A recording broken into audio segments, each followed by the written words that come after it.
पुराने वक्त में किसी गांव में एक आदमी रहता था जिसने एक घोड़ा पाल रखा था। उस आदमी के 4 बेटे थे। बाप के लिए तो वे चारों ही लाडले थे, लेकिन थे वे अव्वल दर्जे के बेवकूफ। जब वह आदमी मर गया तो उसके बेटों ने आपस में मशवरा किया कि बाप तो दुनिया से चला गया, अब इस घोड़े को कौन पाले। उन्होंने मिलकर फैसला किया कि घोड़े को काटकर आपस में तकसीम कर लेते हैं और हर भाई के हिस्से में घोड़े की एक एक टांग आएगी। लेकिन उनके लिए मुसीबत यह बनी कि घोड़े के बाकी जिस्म को कैसे बांटा जाए। वे घोड़े के पास खड़े यही हिसाब किताब लगा रहे थे कि इसी दौरान एक शख्स वहां से गुजरा। उसने इन चारों भाइयों से पूछा, भाइयों, आप में किस बात पर आपस में इख्तिलाफ है? मुझे बताओ, हो सकता है मैं तुम्हारे मसले का कोई हल निकाल सकूं। चारों भाइयों में से एक ने जवाब दिया, हम 4 भाई हैं, आप हमें बताइए, हम इस घोड़े को आपस में बराबर कैसे बांटें? उस शख्स ने कहा, यह तो बहुत आसान है। ऐसा करो, इस घोड़े को बेच दो और जो रकम मिले वो आपस में बांट लो। चारों भाई इस बात पर राजी हो गए और घोड़े को बेचने के लिए शहर की तरफ रवाना हुए। सफर के दौरान वे जंगल से गुजरे तो वहीं उन्हें रात हो गई। चारों भाई दिन भर के थके हुए थे। वे जैसे ही लेटे उन्हें नींद आ गई। जब वे गहरी नींद में सो रहे थे तो रात के किसी पहर एक चोर वहां से गुजरा।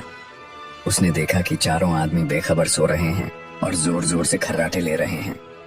चोर आहिस्ता से घोड़े की तरफ बढ़ा, घोड़े की रस्सी खोली और आहिस्ता से घोड़े को भगाकर वहां से चला गया।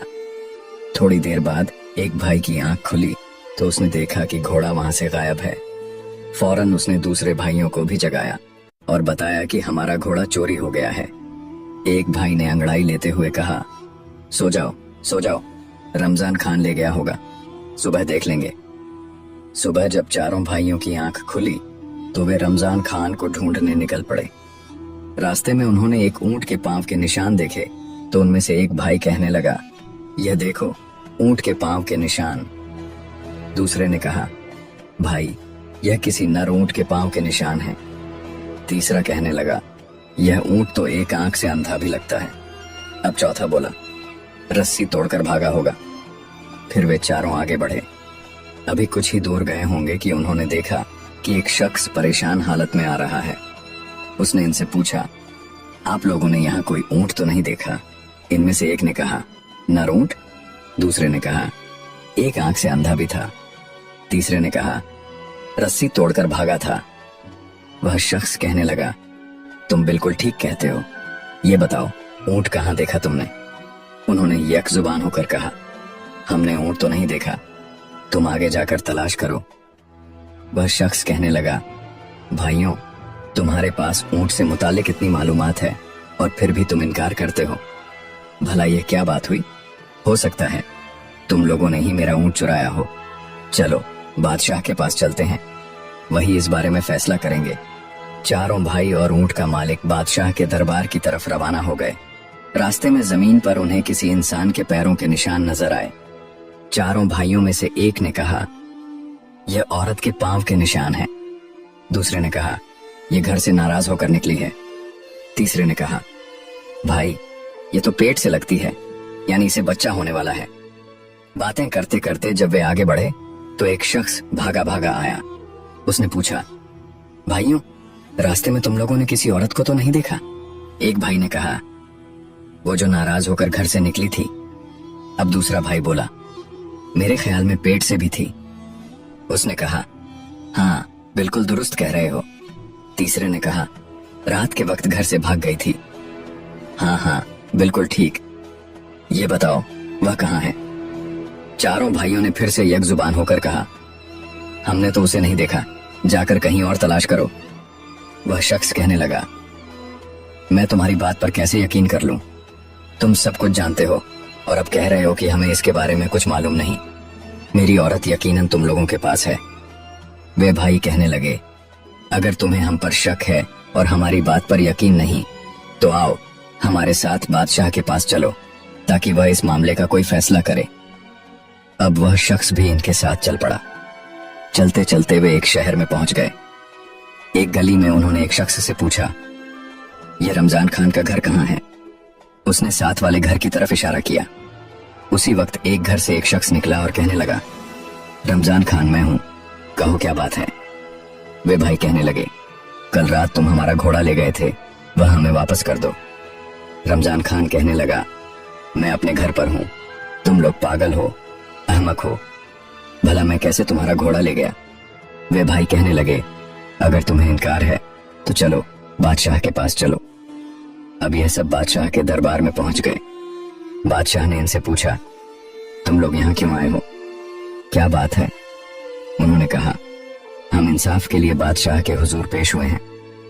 फिर सबने बादशाह को तमाम बातें बारी बारी बता दी।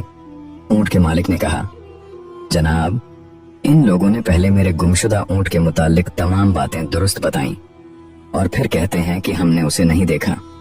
ऊंट को चुराने वाले यकीनन यही लोग हैं, मुझे इंसाफ चाहिए। दूसरा शख्स कहने लगा, मेरी बीवी रात को घर से निकली है और इन लोगों ने उसके बारे में बिल्कुल सही मालूमात दी और साथ ही कहते हैं कि हमने उसे नहीं देखा। मेरी बीवी को अगवा करने वाले यही चारों हैं और कोई नहीं। बादशाह ने उन चारों भाइयों से पूछा, तुम लोग अपनी सफाई में क्या कहना चाहते हो। उन भाइयों ने जवाब दिया, हुजूर, हमारी बात पहले तवज्जो से सुन लें। रात को रमजान खान ने हमारा घोड़ा चोरी कर लिया। अभी वे इतना ही कह पाए थे कि रमजान खान ने कहा, आलिजा, मुझे इसके मुतालिक बिल्कुल इल्म नहीं, मुझे यह लोग बिला वजह पकड़ लाए हैं। अब बादशाह ने उन चारों भाइयों से पूछा, यह बताओ, जब रमजान खान घोड़ा चोरी करके ले जा रहा था तो तुम में से किसी ने इसे देखा। वे भाई कहने लगे, हुजूर, हम में से किसी ने इसे नहीं देखा।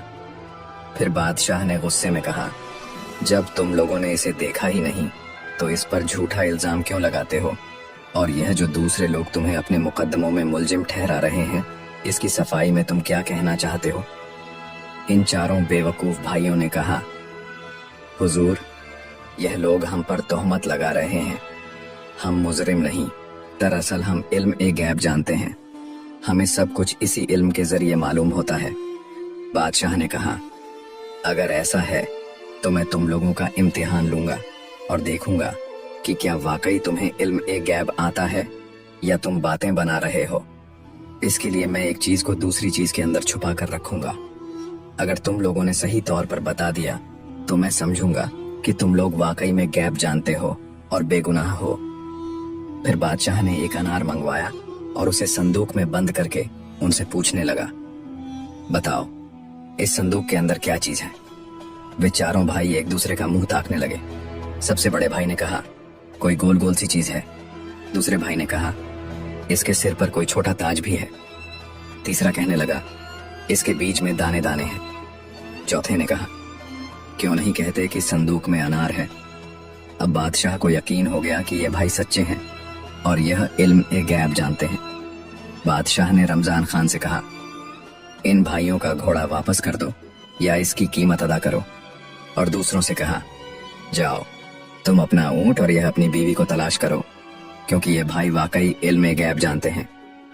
रमजान खान से घोड़े की कीमत वसूल करके उन चारों भाइयों ने उस रकम से भेड़ बकरियां खरीद लीं और अपने गांव की तरफ रवाना हुए।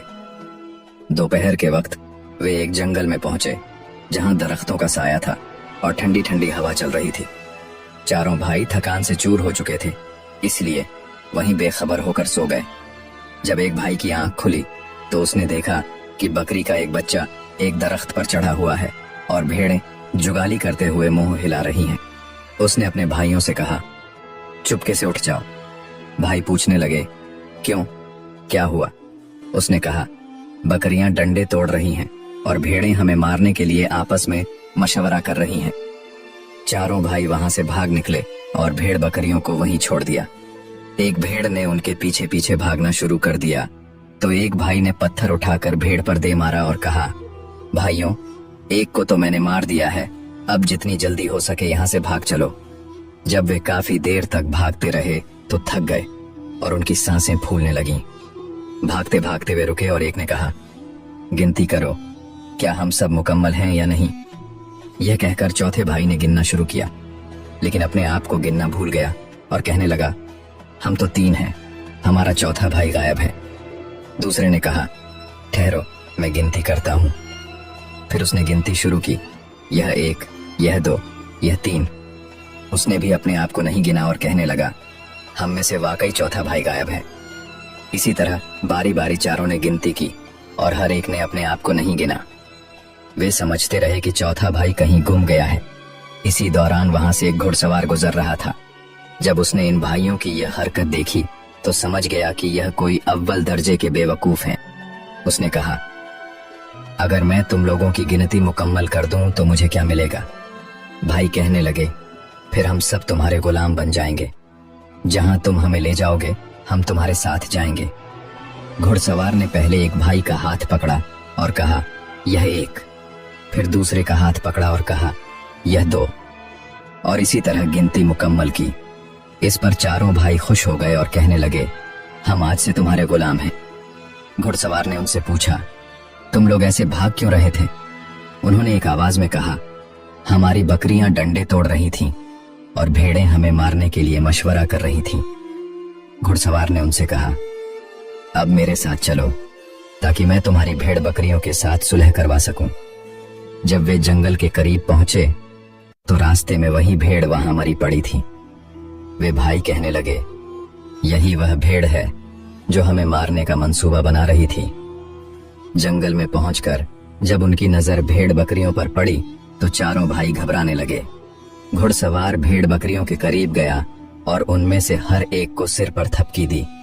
फिर उसने भाइयों से कहा, अब भेड़ बकरियां तुम्हें कुछ नहीं कहेंगी। इसके बाद उसने कहा, आओ तुम भी मेरे साथ चलो। घुड़सवार भेड़ बकरियों को लेकर घर पहुंचा। चारों भाई भी उसके साथ थे क्योंकि वे उसकी गुलामी कबूल कर चुके थे। उसने इन चारों भाइयों को अपने सामने खड़ा किया और सबकी जिम्मेदारी लगाना शुरू की। तुम रेवड़ चराने के लिए ले जाओ। दूसरे से कहा, तुम बैलों के जोड़े के लिए घास काट कर लाओ और इन्हें खिलाओ। तीसरे से कहा, मेरी माँ बीमार है, तुम उसका ख्याल रखोगे और याद रखना उस पर मक्खी भी न बैठे। आखिरी को कहने लगा, तुम गेहूं की फसल की कटाई करके एक जगह सलीके से रख दो। मुख्तलिफ काम इन चारों भाइयों के सुपुर्द करके घुड़सवार अब अपने काम और कारोबार में मसरूफ हो गया। जिस भाई के जिम्मे मक्खी उड़ाने का काम था वह एक डंडा लेकर बैठ गया। जब घुड़सवार की मां पर कोई मक्खी बैठती तो वह मक्खी को डंडे से मारता और बेचारी बुढ़िया चीखती चिल्लाती रही। 3-4 जोरदार डंडे लगने के बाद वह बुढ़िया बेचारी दम तोड़ गई और अल्लाह को प्यारी हो गई। जब वह बिल्कुल खामोश और स्थिर हो गई तो उसने सोचा कि शायद यह बुढ़िया आराम कर रही है। इसने बुढ़िया पर चादर डाल दी और खुद एक तरफ होकर बैठ गया। जिस भाई के जिम्मे बैलों को चारा खिलाना था उसने अपने दिल में सोचा कि यह काम बहुत मुश्किल है और वह यह नहीं कर सकता। लिहाजा उसने फौरन दोनों बैलों को ज़िबह किया और उनके मुंह घास और भूसे में गाड़ दिए ताकि वे खुद खाते रहें। गेहूं की फसल पर जिस भाई की ड्यूटी थी उसने सोचा, यह बहुत बड़ा और मुश्किल काम है, क्यों ना इन दानों को भून दिया जाए। यह सोचकर उसने गेहूं की फसल को आग लगा दी। अब चौथा भाई जो भेड़ों को लेकर गया था वह भेड़ों को चरा रहा था कि अचानक वहां भेड़िए आ निकले और भेड़ों को एक एक करके खाने लगे। उसने सोचा, इस गांव के कुत्ते बेचारे कितने भूखे हैं और लगता है कि इनके मालिक उन्हें खाने के लिए कुछ नहीं देते। इसने भेड़ों को वहीं छोड़ा और खुद वापस घर लौट आया। दोपहर को जब घुड़सवार घर पहुंचा तो एक भाई से पूछने लगा, क्या तुमने मेरी माँ की अच्छी तरह खिदमत की? वह भाई कहने लगा, जनाब आप क्या पूछते हैं, जब से आप गए हैं वह आराम कर रही हैं। जब घुड़सवार ने चादर उठाकर देखा तो माँ का चेहरा खून से लथपथ था और वह मर चुकी थी। घुड़सवार अब रोने धोने लगा और सोचा कि दूसरे भाइयों की भी खबर लूं, न जाने उन्होंने क्या क्या गुल खिलाए होंगे। जब उसने बैल वाले से पूछा, तुमने क्या किया? तो वह कहने लगा, अभी तक बैलों के मुंह भूसे में डाले हुए हैं ताकि उनके पेट अच्छी तरह भर जाएं। वे तो खुद ही खाते जा रहे हैं। जब घुड़सवार ने देखा तो बैलों के सर कटे हुए और भूसे में दफन थे। इसके बाद उसने फसल वाले से पूछा, क्या तुमने फसल की कटाई कर दी? तो उसने खुशी खुशी बताया, मुझे ख्याल आया कि आपकी माँ बूढ़ी है, भला रोटी कहाँ पकाएंगी? मैंने गेहूं को ही भून दिया। जब घुड़सवार ने देखा तो उसकी पूरी गेहूं की फसल जली हुई थी। अब घुड़सवार ने आखिरी भाई से पूछा, भेड़ बकरियां कहाँ हैं? तो वह कहने लगा, इस शहर के कुत्ते बहुत भूखे हैं। आज तक मैंने ऐसे भूखे कुत्ते नहीं देखे। वे आकर बकरियों को खाने लगे। मैंने उन्हें खाने दिया और उन्हें रोकने की कोशिश नहीं की। घुड़सवार ने सबकी बातें सुनी तो सर पीट लिया और फिर चारों को तलब करके कहा, तुम लोगों ने मुझे इस कदर नुकसान पहुंचाया है कि मेरी आइंदा नस्लें भी याद रखेंगी। तुम लोगों ने मेरी माँ को मार डाला और मेरे कारोबार को तबाह कर दिया। खैर, तुम लोग हो ही भोले और बेवकूफ, इसलिए मैं तुम्हें माफ करता हूँ। अब तुम सब ऐसा करो कि एक बेलचा लेकर कब्रिस्तान जाओ और वहाँ एक ऐसी कब्र तैयार करो जो कान के बराबर गहरी हो। चारों भाई कब्र खोदने के लिए कब्रिस्तान रवाना हुए और वहाँ पहुंचकर एक ने बेलचा मारा, दूसरे भाई ने अपना कान वहाँ रख दिया और कहने लगा, यह कब्र तो कान से बड़ी हो गई है। बाकी भाइयों ने भी अपना अपना कान उस कब्र के निशान पर रखा और कहने लगे, यह कब्र तो कान से बड़ी बन गई है। उन्होंने सोचा कि घुड़सवार पहले ही उनसे नाराज है और अगर कब्र बड़ी बन गई तो और भी ज्यादा बिगड़ जाएगा। उन्होंने कब्र को वहीं छोड़ा और यह सोचकर घर पहुंच गए कि कब्र बन चुकी है। घुड़सवार हैरान हुआ कि यह लोग इतनी जल्दी वापस कैसे आ गए। उसने पूछा, क्या तुमने कब्र भी खोदी या वैसे ही वापस आ गए हो? वह भाई कहने लगे, जनाब, ये कोई मुश्किल काम नहीं था, हम तो कब्र खोद कर आ भी गए। घुड़सवार ने कहा, इस काम में तो काफी वक्त लगता है, मालूम नहीं तुम लोगों ने इतनी जल्दी कब्र कैसे खोद ली। चलो मेरे साथ चलो, मुझे दिखाओ। जब कब्रिस्तान पहुंचे तो कब्र तलाश करने लगे, मगर वह कब्र कहीं नजर न आई। कब्र तलाश करते करते काफी वक्त लग गया। आखिरकार एक भाई बोला, जनाब, ये देखें, यह कान के बराबर कब्र। घुड़सवार कहने लगा, अरे बुद्धू, मैंने कान की तरफ इशारा करके गहराई बताई थी, यह तो महज एक मुट्ठी भर कब्र है। फिर उसने कहा, तुम चारों भाई जाओ और मेरी माँ की लाश ले आओ, मैं खुद उसके लिए कब्र खोदूंगा। वे चारों भाई गए और मुर्दा बुढ़िया को चारपाई पर रखकर दौड़ते हुए कब्रिस्तान की तरफ आए, मगर रास्ते में वह बुढ़िया चारपाई से कहीं गिर गई। कब्रिस्तान पहुंचकर जब उन्होंने चारपाई रखी तो एक दूसरे का मुंह ताकने लगे। घुड़सवार ने पूछा, मेरी माँ कहाँ है? उन्होंने कहा, जनाब, हम लाश लेकर आ रहे थे, लेकिन वह रास्ते में कहीं भाग गई। अब हम यहाँ पहुंच गए हैं। हमने जो देखा वह ये है कि चारपाई खाली है। घुड़सवार कहने लगा, यह कैसे मुमकिन है कि एक मुर्दा भाग जाए? फिर गुस्से से कहने लगा, जाकर मेरी माँ को जिस तरह भी मुमकिन हो तलाश करके लाओ, वरना उसकी जगह तुम चारों को यहाँ दफन कर दूंगा। चारों भाई बुढ़िया की लाश तलाश करने जा रहे थे कि रास्ते में उन्हें एक बूढ़ी औरत नजर आई जो लकड़ियां जमा कर रही थी। उन्होंने इस बुढ़िया से कहा, तुम यहाँ लकड़ियां जमा कर रही हो, उधर तुम्हारा बेटा हमें जिंदा दफन करने की धमकियां दे रहा है, चलो हमारे साथ चलो। चारों भाइयों ने उस बूढ़ी औरत को जबरदस्ती पकड़कर चारपाई पर लिटा दिया और कब्रिस्तान की तरफ रवाना हो गए। वह बेचारी बूढ़ी औरत चीखती चिल्लाती रही, मगर इन भाइयों ने एक न सुनी। जब कब्रिस्तान पहुंचे तो घुड़सवार से कहने लगे, यह लो अपनी माँ, अब इसे संभाल लो, हम तो मुफ्त में बदनाम हो रहे हैं। यह अभी भी नहीं आ रही थी, हम इसे जबरदस्ती पकड़कर लाए हैं। घुड़सवार ने बूढ़ी औरत को देखा तो उससे माफी मांगी और कहने लगा, इन्होंने मेरी बूढ़ी माँ की लाश को कहीं गुम कर दिया है और उसकी जगह तुम्हें उठाकर ले आए हैं, मैं इसकी माफी मांगता हूँ। इसके बाद घुड़सवार खुद गया और अपनी माँ की लाश को तलाश करके लाया और उसे दफन किया। घुड़सवार इन बेवकूफ भाइयों की बेवकूफियों से बहुत तंग आ चुका था, इसलिए उसने धक्के मार मार कर चारों को घर से निकाल दिया।